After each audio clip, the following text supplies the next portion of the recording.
విజయనగరం జిల్లా విభిన్న ప్రతిభావంతులు, ఇజ్రాలు మరియు వయోవృద్ధుల సంక్షేమ శాఖ ఆధ్వర్యంలో భారత ఎన్నికల కమిషన్ వారి ఆదేశాల మేరకు ఎస్విఈపి కార్యక్రమంలో భాగంగా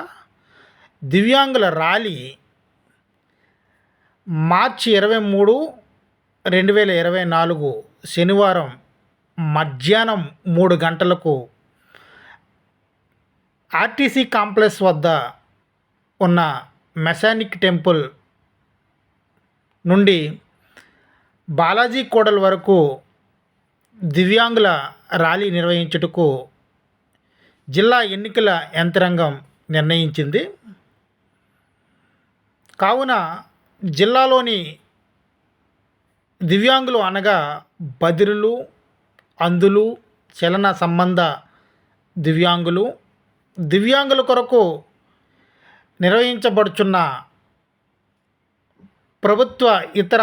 స్వచ్ఛంద సంస్థల ప్రతినిధులు, వివిధ సంఘాల ప్రతినిధులు అందరూ ఈ యొక్క కార్యక్రమానికి హాజరై ఈ ర్యాలీలో పాల్గొని జయప్రదం చేయవలసిందిగా విజయనగరంలో దివ్యాంగుల కొరకు పనిచేస్తున్న సంస్థలను,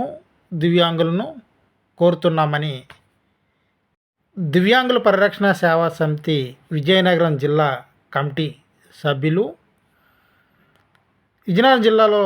ఉన్న అన్ని మండలాల్లో ఉన్న కమిటీ సభ్యులు, అలాగే దివ్యాంగుల పరిరక్షణ సేవా సమితి గ్రూప్లో ఉన్న దివ్యాంగులందరూ కూడా దివ్యాంగులకు ఓటర్ల నమోదా, పోలింగ్పై అవగాహన కల్పించే ఉద్దేశంతో ఏర్పాటు చేసి ఈ కార్యక్రమంలో తప్పనిసరిగా అందరూ కూడా స్వచ్ఛందంగా పాల్గొనాలనేసి పిలుపునివ్వడం జరుగుతుంది.